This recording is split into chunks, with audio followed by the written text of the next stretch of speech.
Welcome to our channel, Book by Book. We take key ideas from important books and, well, really dive deep, making them useful for you right away. Mm-hmm. Today, we're getting into Matthew Syed's fantastic 2015 book, Black Box Thinking, Embracing Failure for Growth. Yeah, it's a really crucial one. It's not just, a business book. It goes much deeper into uh, human psychology, how systems improve or don't. Right. Syed's core argument is that our relationship with failure, that's probably the biggest factor in long-term success. But culturally, we treat failure like something shameful, something to hide. And that's the conflict, isn't it? We're taught failure is bad, so instinctively we cover it up. Exactly. But if you hide the evidence, the proof of what went wrong, you basically guarantee you'll make the same mistake again. Mm-hmm. So the big question we're exploring today for you listening is this. How often do you genuinely approach failure with curiosity? Really investigate it openly versus, let's be honest, those times you find yourself hiding it or maybe blaming someone else or just kind of ignoring the data. Yeah, and Syed's thesis, it's simple but pretty radical. Success isn't about reaching some perfect state where you never slip up. That's impossible, especially now. In today's world, yeah, things change so fast. Right. In complex environments, modern life, business, tech failure is just, well, inevitable. So real success comes down to how well you or your team or your organization can actually use failure. Use it as fuel for getting better, adapting, iterating. And the central metaphor he uses, it's brilliant, the black box. Yeah. We hear about it after aviation incidents, right? Investigators go straight for the black box, the flight data recorder, the cockpit voice recorder. It's just the facts. Exactly. Impartial, comprehensive data, and crucially, it's non-judgmental. That's the key. Non-judgmental. Yeah. The goal isn't just to find someone to blame, like firing the pilot. It's about understanding the systemic root cause.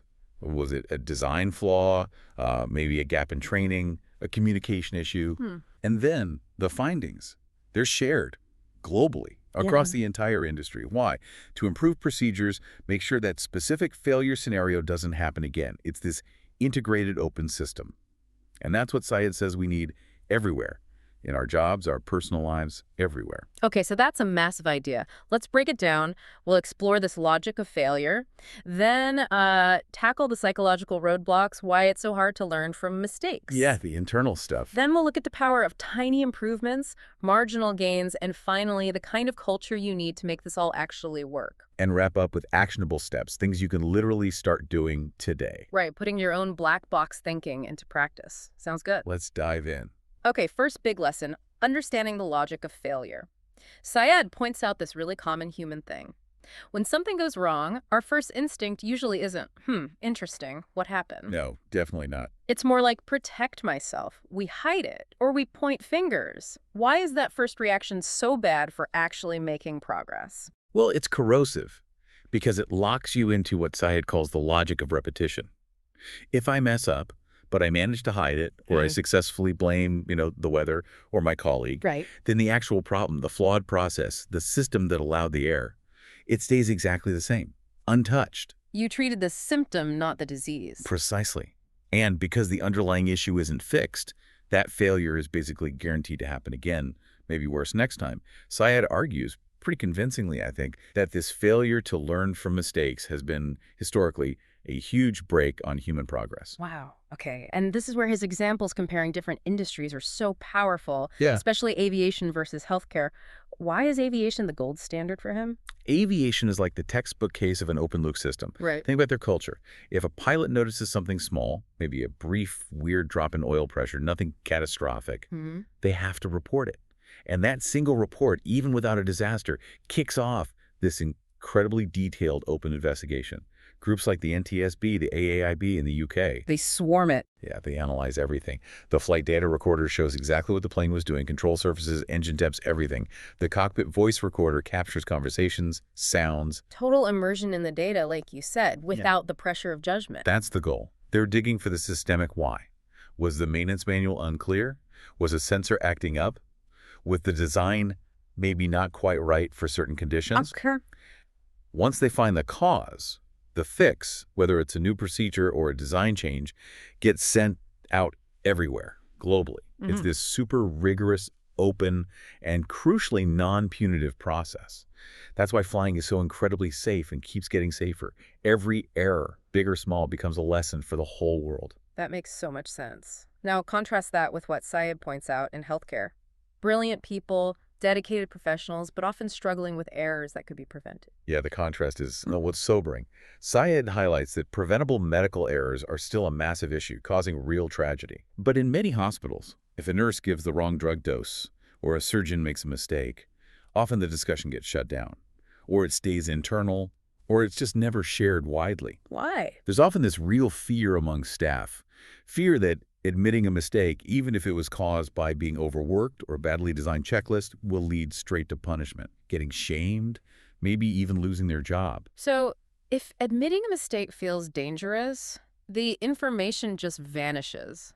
The black box stays Exactly. The system stays closed. The error isn't openly reviewed, so that confusing checklist or the understaffing problem, the unclear training, it's still there, waiting for the next person. The failures get treated like individual failings, lack of skill, lack of care, instead of what they often are, system failures needing data analysis. He has that great analogy of the gardener stuck in a closed loop. Can you walk us through that? Yeah, it's a really simple, powerful image.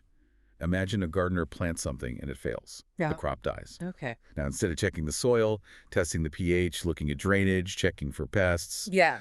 doing the analysis, Doing the work. right, the gardener just blames the seed, or maybe blames the person who helped them water, and then, next season, they plant the exact same seed in the exact same spot and just hope for a different result. That's the closed loop. Insanity, basically. It's an unwillingness to do that, sometimes uncomfortable investigation into the root cause. So this leads to lesson 3, defining these systems. The closed loop system, failures hidden, no real feedback, errors repeat. It's the opposite of learning. It really is.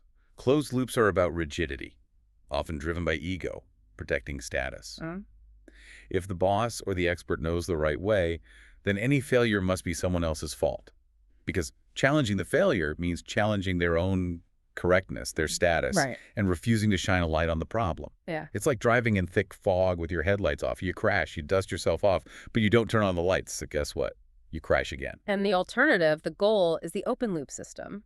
Failures are brought out into the open, analyzed hard, shared widely, and then the system itself gets fixed immediately. That's the black box mindset in action. Look at, say, Formula One teams. A pit stop takes 0.3 of a second too long. That's a massive failure for them. Huge. They don't just yell at the tire changer. Instantly, they're looking at telemetry, video replays, analyzing every single movement. Maybe they redesign the wheel nut. Maybe they change the training. They iterate fast. Failures are treated like super valuable data points that demand immediate system tweaks. So for us listening, the key takeaway here is shifting how we react when things go wrong. Stop asking whose fault is this first. That's the absolute crucial pivot. The second you start assigning blame, people clam up. Information stops flowing. Instead, we need that investigative stance. Change the question from judgment, who messed up, to curiosity. Okay, what actually happened here? And more importantly, what changed to the system, the process, the checklist, the training? What change would stop anyone from making this mistake again? The focus has to be on building systems that log errors, share what's learned, and iterate quickly. So the system is the focus for fixing, not just the person. That's a really big shift in thinking. If an accident report says pilot error, the black box thinker asks, Okay, why? Why did this system let that happen? What training needs improving? What instrument needs redesigning? What checklist needs rewriting? That's the starting point, not the end point. Right. Errors are symptoms. Symptoms of flaws in the process design or how it's executed. Open loop thinking forces us to stop just treating symptoms and actually fix the underlying process. Okay, so section 1 laid out the logic. Open loops are better. It seems obvious, right? Saves lives, boosts performance. Seems logical, yeah. So why? Why do smart people, successful organizations keep defaulting back to the closed loop, hiding mistakes? This brings us to lesson 2, diving into that big hurdle, our own psychology. Yeah, this is maybe the trickiest part of the whole book, I think. Yeah. It gets into why our minds resist this stuff. The biggest barrier Syed points to is cognitive dissonance. We're just wired to protect our self-image. Let's unpack that a bit because it's so important. Cognitive dissonance, Leon Festinger's idea. It's that uncomfortable feeling, that mental stress, when we hold two conflicting ideas or beliefs. And with failure, it usually happens when hard evidence bumps up against a belief we hold about ourselves, like, I'm competent. Right. Think about your professional identity. If you see yourself as a top surgeon or a successful lawyer or a great manager, your core belief is, I'm good at this. Mhm. I'm generally right. Okay. Then a failure happens and the evidence clearly shows you made a big mistake. Yeah. Suddenly, that evidence clashes violently with your core belief, and changing that core belief, maybe I'm not always right, maybe I messed up badly, that's psychologically painful, really uncomfortable. So the mind scrambles to protect the ego instead of changing the belief. We attack the evidence. We say, oh, the data must be wrong, or, well, that doesn't apply in this specific case, or the classic, it was someone else's fault. We rationalize, we justify, we ignore. It's natural, but it's incredibly damaging for learning. Syed gives that really disturbing example from the criminal justice system. Prosecutors. People whose identity is built on finding justice, on winning cases. Yeah, it's powerful. He talks about cases where prosecutors faced undeniable evidence, sometimes DNA showing they'd convicted the wrong person years ago. The rational response, open it up, admit the error, fix it. You'd think so. But often, the response was intense resistance. Why? Because admitting that error didn't just mean admitting a factual mistake in one case. It threatened their whole sense of self, their belief in their competence, their moral standing, their reputation. It wasn't just about the case, it was about them. Exactly. So admitting they were fundamentally wrong was just too devastating psychologically. So what did they do? Some doubled down, ignored the new evidence, came up with convoluted reasons why it didn't matter, fought tooth and nail to keep the original wrong conviction in place, all to avoid that internal earthquake of realizing they'd been catastrophically wrong. That's like his tinted glasses analogy, isn't it? You're wearing red glasses, everything looks red, someone shows you proof the world is green. Instead of taking the glasses off, which means admitting you've been seeing wrong all this time, you argue the world must have changed color, or the proof is fake. Precisely. And cognitive dissonance fuels confirmation bias. We actively look for information that supports our view, I'm competent, Yeah? and we unconsciously filter out, ignore, or explain away anything that contradicts it. I mean, a huge error. And this denial, this need to protect the ego, feeds straight into the blame trap. If I can't admit the mistake was mine or my system's, I have to find someone else to blame. Absolutely. Syed argues that rushing to blame someone before you even understand the root cause is just pointless. Worse than pointless, it's counterproductive. It stems from that psychological need to deflect, and it creates this toxic cycle in teams or organizations. Because if we're all quick to blame others for their slip-ups, we become incredibly careful about hiding our own. The fear of being the one blamed makes everyone bury their mistakes even deeper. Failure data goes underground. Okay, but here's the pushback you always hear. If we remove blame, don't standards slip? Doesn't No. accountability go out the window? How do you stop people from just being careless if there are no consequences? That's a really important distinction Syed makes. He's not saying remove accountability. He's saying remove the punitive culture around errors discovered during analysis. There's a big difference. Explain that. Accountability in an open-loop system is about sticking to the agreed-upon processes and analyzing the data.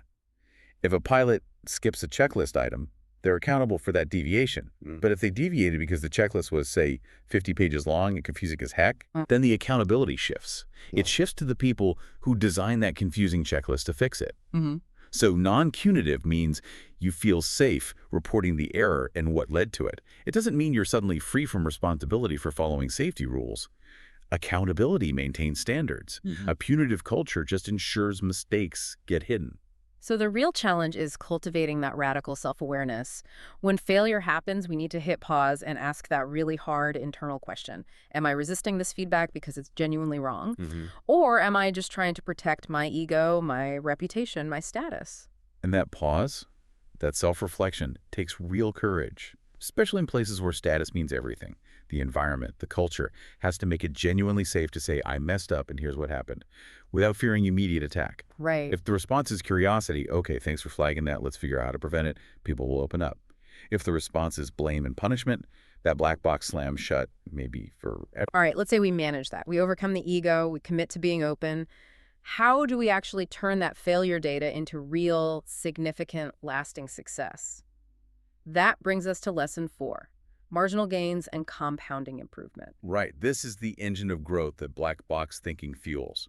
Syed really popularized this idea. It's basically saying that huge success rarely comes from one single massive genius breakthrough.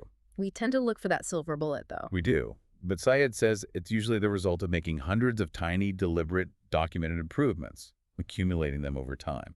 So instead of the 100% revolution, he talks about finding 101% improvements. How exactly does he define these marginal gains? Marginal gains means improving lots of small, specific, controllable things by just a tiny bit, say 1%. The real power comes from applying this systematically and across the really wide range of factors. You don't hunt for the one big fix. You look at every single component of whatever you're doing, use failure data to see where the tiny flaws are, and then you tweak it just a little. And the classic, almost legendary example he uses is British cycling, Team Sky.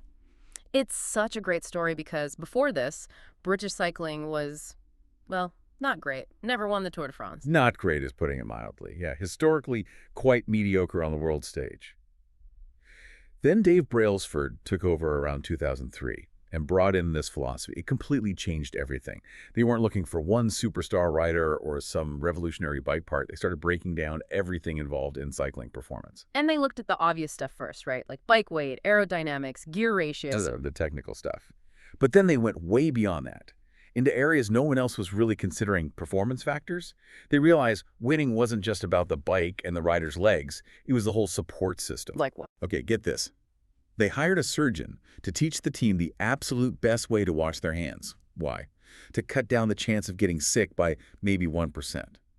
They tested different massage gels, which one leads to slightly faster muscle recovery. They analyzed the dust levels in the team truck that carried the bikes to make sure maintenance was absolutely optimal. Tiny things. I remember the story about the pillows and mattresses. That's the one that always stuck with me. Yeah, that's peak marginal gains. But they literally took their own specific pillows and mattresses to every single hotel during the Tour de France. The logic, if you can improve sleep quality by just 1% consistently over a grueling 3-week race, that adds up. It becomes a real advantage. Individually, any one of those things, hand washing, the right pillow seems almost trivial, maybe even obsessive. Right. But you layer hundreds of these 1% improvements together. Aerodynamics, diet, training psychology, bike maintenance, recovery, sleep. It's not just adding up, is it? It's multiplying. Exactly. That's the compounding effect. It's like compound interest. Yeah. If you just add 101% gains, you get 100% improvement. Things are twice as good. But compounding means today's 1% gain makes tomorrow's starting point slightly higher. So the next 1% gain is calculated on that slightly better baseline. Okay. Over time, that creates exponential growth, not linear.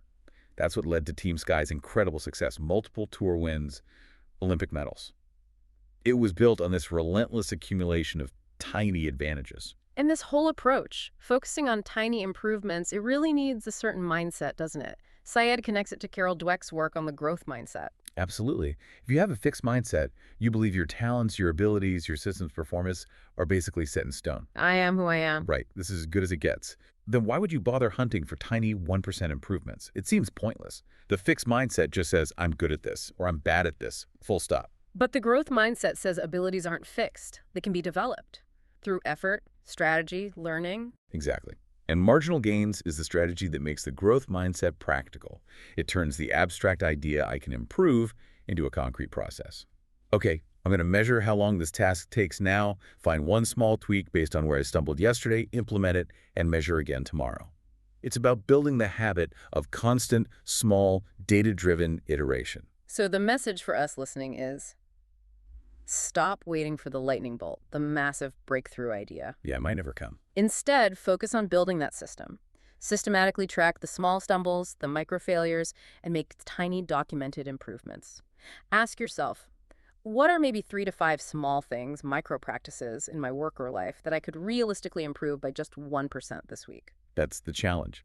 And the change might feel ridiculously small at first, insignificant. But the power is in doing it consistently. That compounding curve. If you get 1% better each day for a year, you end up, 37 times better. Yeah. It starts with that disciplined commitment to learning from yesterday's little failures. Okay, so we've covered the logic, the psychology, the improvement engine. As we get to the final lessons, Syed broadens the view. Black box thinking isn't just about fixing things that break. It's actually essential for creating new things. Lesson 5. Failure drives innovation.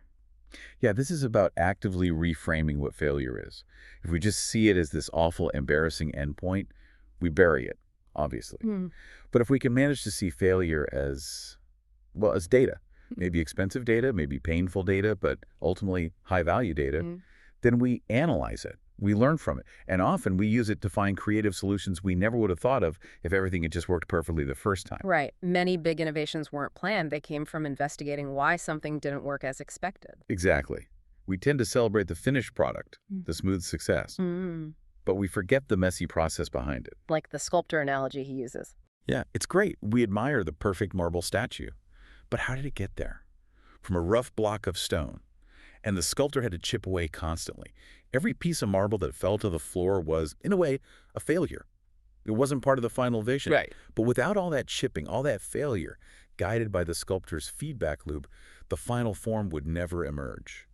Failure is necessary for refinement, and often for real innovation. He also uses sporting examples here, like David Beckham and his free kicks. It wasn't just practice, it was intentional failure analysis. Totally. Beckham didn't just magically become great at free kicks. He apparently focused intensely on the misses. Thousands of them, probably. Each shot that missed the goal wasn't just a failure, it was data. Date on what? On the exact amount of spin needed. Yeah. The right power, the angle of his foot, where to strike the ball. He essentially used the goalposts and the space around them as a learning tool. A closed-loop thinker misses and gets frustrated, maybe gives up. An open-loop thinker like Beckham misses, analyzes why, adjusts, and tries again. The miss calibrates the next attempt. So the mindset after something fails is critical. If a project tanks or a product launch bombs, the immediate instruction shouldn't be, find who's responsible. No, it has to be, okay, treat this as pure data. What did we just learn from this expensive experiment? What specific knowledge did this failure give us that we didn't have before? Choose curiosity over getting defensive or depressed. Right. If you see failure as the end of the road, game over, learning stops, you gain nothing from the cost.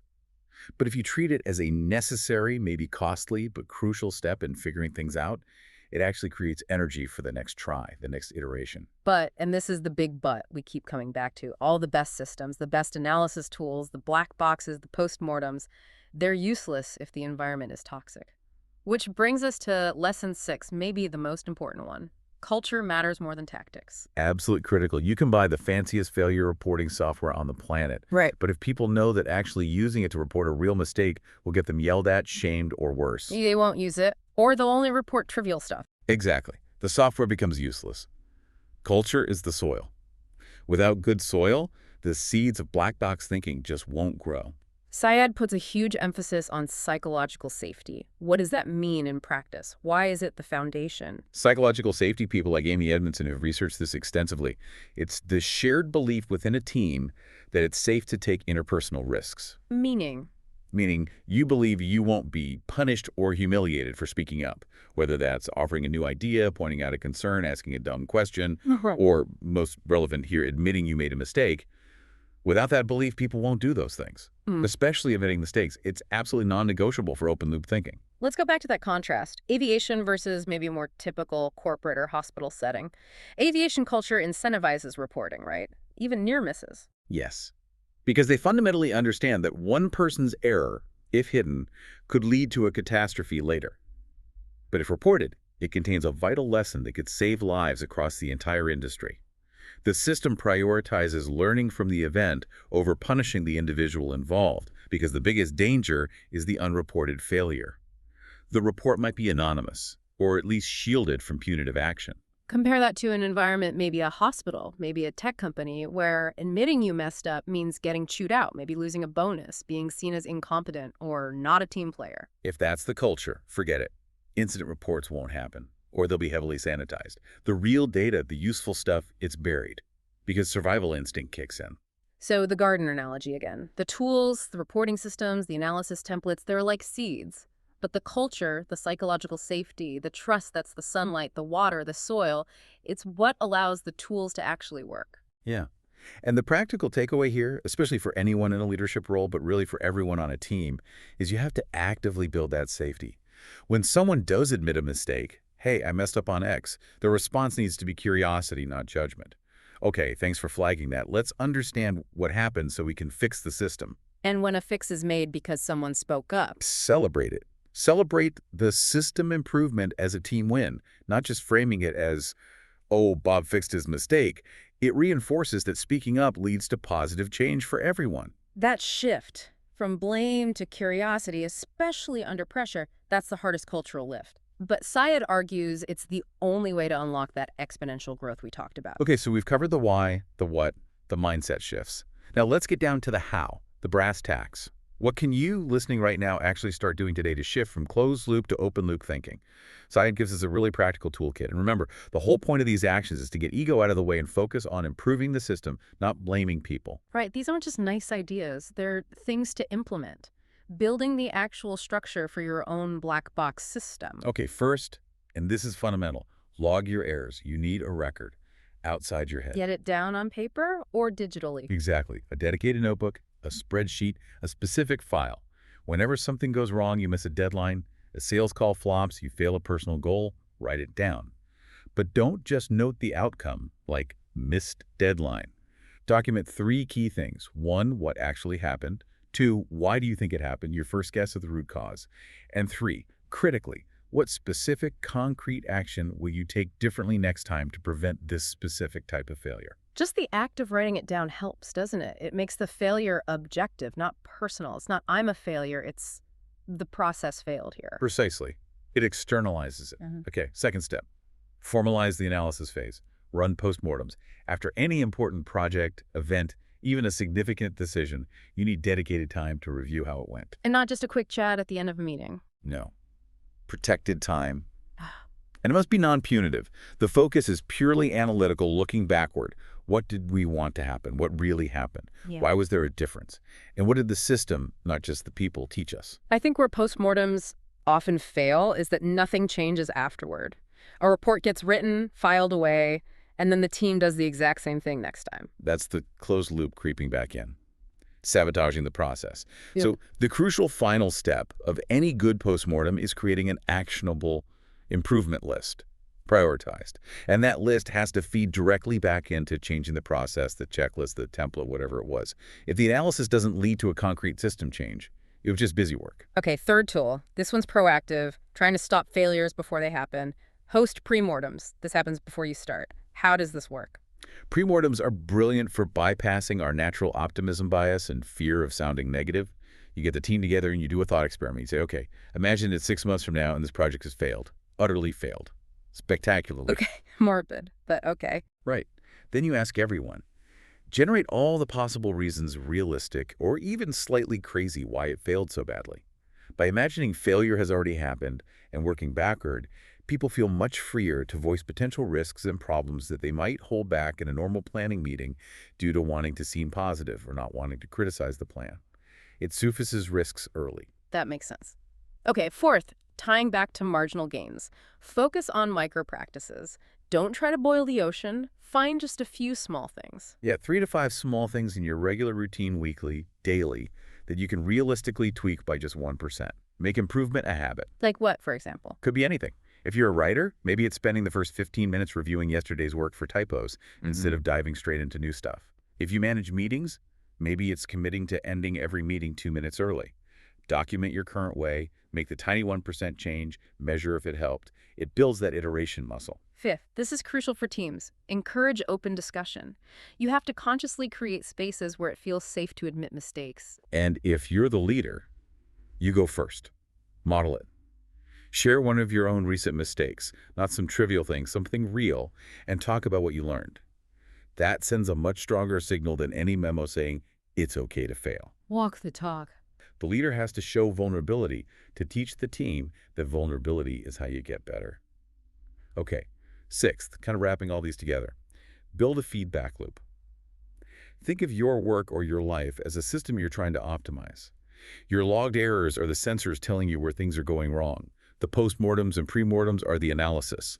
The micro-practices are the adjustments. The loop only works if the adjustments actually happen based on the sensor data and analysis. And underlying all these practical steps, there's that core mindset shift again. Reframe failure. You have to keep actively reminding yourself, and maybe your team, failure is data, it's information, it's not who you are. If you can truly internalize that 1 point failure is data, not identity, then all the other steps become much, much easier.